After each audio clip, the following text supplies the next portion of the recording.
to the Wealthworthy Podcast. I'm Trisha. Hi, I'm Darian. Thank you for joining us.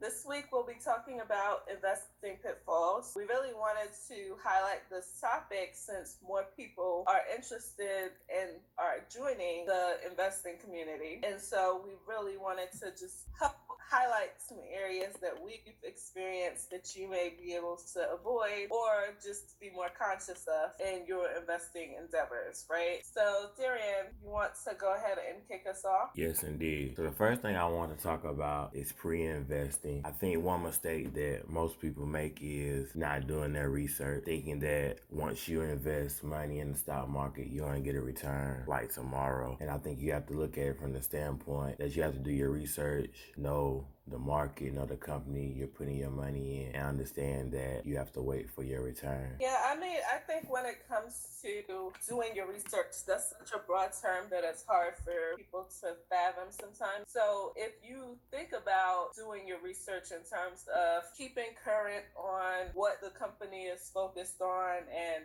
any new developments that have occurred, but then also looking at the changes in the stock price over time, and if you are able to look at the trends, right, like adding different trending lines or figuring out what the highs and lows are, then it gives you a better sense of how that particular stock is doing and whether or not it makes sense to even enter the market at that point. So really, you're looking at the differences between what it means to be a fundamental investor versus a technical investor. So just trying to align both of those ideas about how to approach investing so that you're getting the best price, you're investing in companies that are doing well, and you understand the prospects of that stock moving up just based on the information available to you on the market. Was there anything else that you noticed? I think you have to follow your own game plan. I know sometimes when it comes to investing in the stock market, even spending money in general,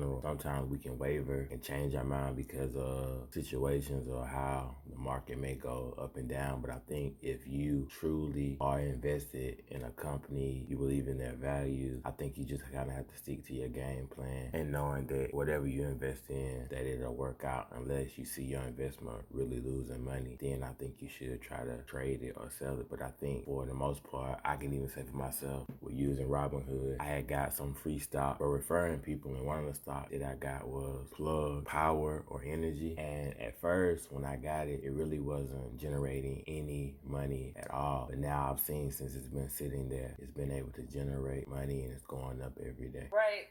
And with that, it comes down to you trying to time the market, right? So you want to avoid trying to time the market in that way because as we've seen with Tesla, if you were invested long term in Tesla from early last year, then you would have seen a huge return on your money, even though the market is technically still in this downturn. It's trying to rebound, but keep seeing a little bit of slippage and only certain companies are doing well. But if you are a long-term investor in a particular company that you truly believe is going to be successful at their next products, their next offering, then you may see large returns, right? Or you may see moderate returns, but you really want to try to gauge that with how the overall market is performing. So if you invest in something and it's not doing any better than the overall market, then it makes you reevaluate whether or not you should keep your money in that investment or not. So if you are invested in something like Tesla, where I got in at 250 and now it's at 1400, right? Like now continue to think, oh, is it going to continue going upwards? Like how has it been going in terms of the overall trend for the last few months, and whether you think it'll continue going up or if it's time to pull out. Like as soon as you see signs that it might be time for you to pull out of the market to preserve your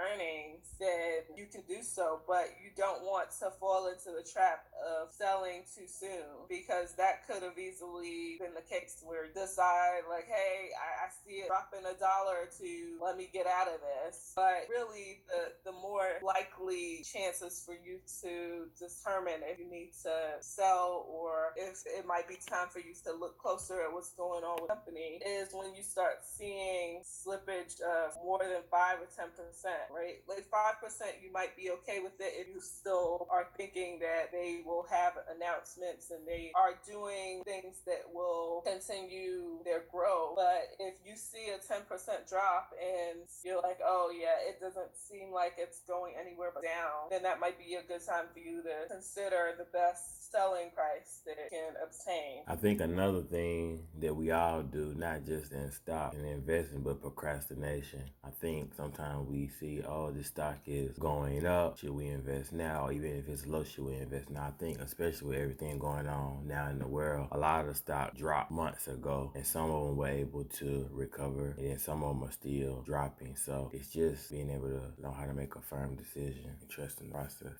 Right, but the process is you deciding exactly what trends make sense. So you want to invest in stocks that are already trending upward. Like if you are looking at companies that have been on a decline, well, we know that they are bankrupt, so you know that they are closing stores and trying to restructure, but there's just so much uncertainty around their growth. You have to determine if it makes sense for you to even invest your money in those stocks. Like at this point, when it comes to certain airlines and certain like car rental companies, you have to look at those and determine, like, okay, this was the high for the last 52 weeks. This is the high for the last 5 years, right? Like, do I think it'll get back to those numbers? Do I think it'll be able to go beyond that investment, right? Like, will it be able to grow beyond whatever the previous highs were? And if you look at it and determine that you can get better returns on your investment by investing in something else that's faster growing, then that might be a better option for you. So you don't want to just jump in because it's cheap. Like, you have to question whether it's cheap because of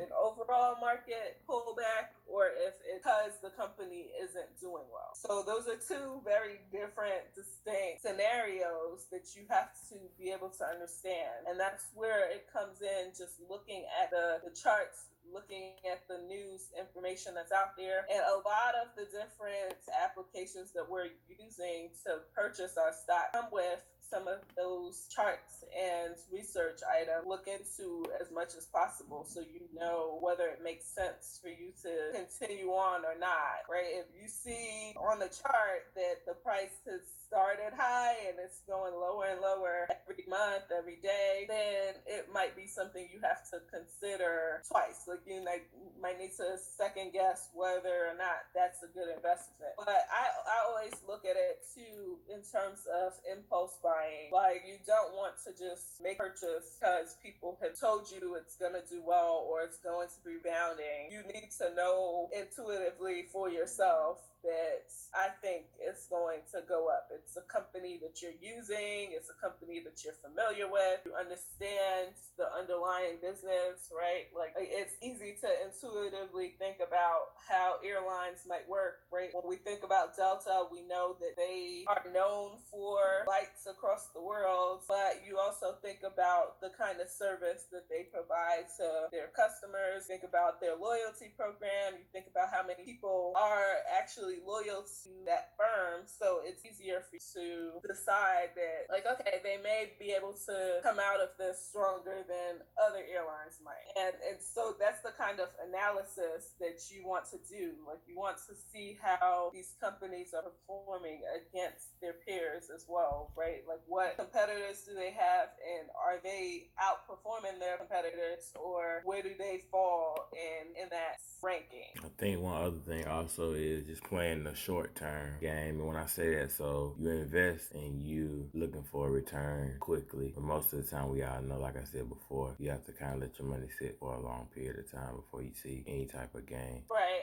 I think that's one one of the biggest things that people want to see a really rapid return, and you want to see a huge jump in your money. But the idea of compounding works over time. So the longer you're able to let your money sit, the more you can see jaw-dropping increases in your money. But if you are trying to play short term, it's not a game for the faint of heart, right? And then it's not something that you need to do if you need that money. So if it's not money that you can play with and afford to lose, then you need to reconsider how you approach that situation.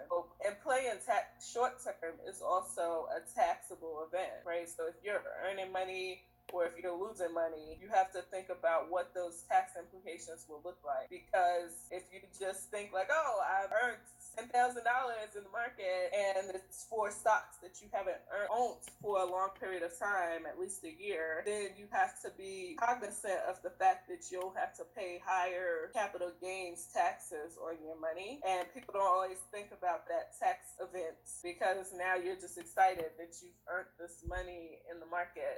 So really, if you're playing long term or if you're trying to do those type of daily trade, either you need to be conscious that you need to set aside money to cover taxes, or you need to doing that kind of trading in accounts that are protected from paying taxes right away. So your IRAs, your 401k, your HSA, just be cognizant that when you invest within any of those types of accounts, then the taxes are either deferred, or if it's a Roth, then you already paid the taxes for that money before even putting it into the market. So anything that you earn there is going to be accrued tax free. So I would say take your big bets in that scenario first, and then once you get the hang of it and you kind of see what you're doing and how you see the market performing, then you can look at individual stock accounts for you to be able to play around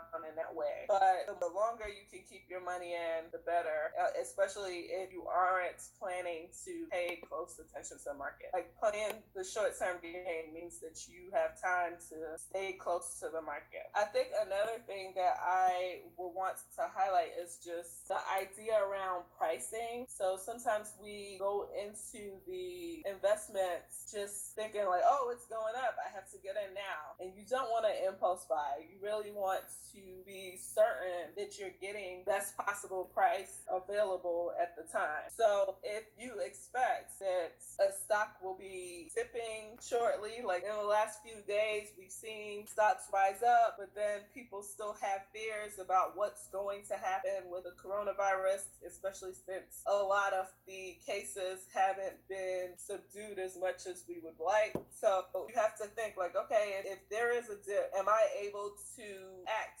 quickly and take advantage of that, or am I buying at the highest price? So you really don't want to be caught in a situation where you're the one buying, because if you buy at the peak and there's a dip, then you automatically have lost money. So one of the biggest things that I try to do in most cases now is just make sure that I'm making my purchase using a limit order instead of a market order, which hopefully if you figured out already, great. But if not, just be mindful that you can figure out how to best time your purchase by doing this kind of limit order. So if you determine that the best price for you to pay for whatever stock is a certain price, so let's say, sticking with the Tesla idea, let's say that now it's at 1,400 and think it's gonna keep going up to 1,500, right? Like 1,400 is currently the peak, and so if you are able to wait for it to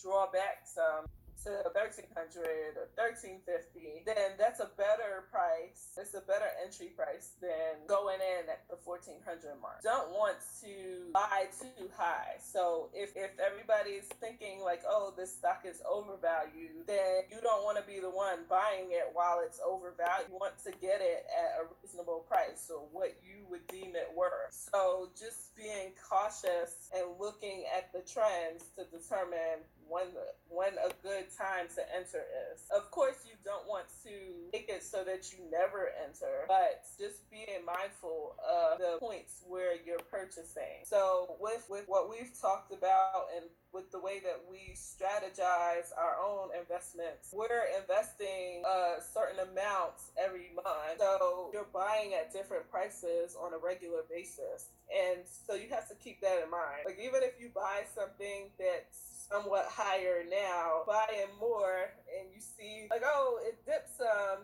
and buying more, then over time that price will average out. But you don't want to just be stuck buying at the high all the time. So that's the goal. Just trying to make sure that you're cognizant of when you're investing and how much you're investing. So the other thing that I would mention is just the idea of listening to other people. I think that there are so many ideas out there, so many opinions. Every analyst is going to have their own view of how a stock is performing. And you may read an article or watch something on the news and determine that, oh, this stock is going to go up because this analyst put a price target of whatever on it. And for every person that's putting a higher price target, there's somebody out there putting a lower price target. So you just have to be conscious of the fact that you have to do your own digging and determine whether or not that the market will move up or if you think it'll move down. And another way to practice that is really to do paper trading. So if you are unsure of how the market fluctuates and you don't want to lose any of your real money, you can do paper trading on a number of different platforms. So you can try it on Webull, you can try it on Yahoo Finance, you can use TD Ameritrade's platform, right? Like, they all have paper trading options so that you can test out how your money would have performed if you bought at a certain price. Another thing that I would say is just making sure that are looking for these indicators on whether or not you're going to seeing an upward trend or not. Just cautious of that. Like, be really cautious of if you're invested in something that you're too emotional about. So emotions kind of get in the way of deciding to sell when it's time to sell. Just be sure that if it's time to stop your losses, if you aren't earning more than the market is rising, then need to reevaluate. So if you look at the S&P 500 index and it's earning 5%, but you're only earning 2 or -1, right? Like, you have to decide, like, okay, this might not be the best investment for me anymore. I might need to cut my losses and go ahead and get into something that could be more profitable. So there are tons of things that you really have to pay attention to when you're investing in the market. But the main thing is making sure that you get the lowest price that you can possibly get, and then also being conscious of the investments that you want to hold long term versus the ones that you're willing to sell relatively quickly. But the good thing with all of this is that a lot of the platforms are offering their index, well, they're offering their ETFs free, they're offering stocks free. And so if you are conscious of the different fees that are associated with investing, then you could be saving yourself money so that you can reinvest, right? So just be conscious of how much it's costing you to have somebody manage your money, or like if you're investing in something that's not providing the kind of return that you're expecting, like, just consider what the benefits are. Like, are you getting dividends out of it? Because at this point, really, a lot of our options are coming to us at least like lower than 0.4% in terms of fees for the ETFs or fees for trading. So you want to be conscious of any fees associated with the investments that you have, and keep it low. Keep it under that 0.4% if possible.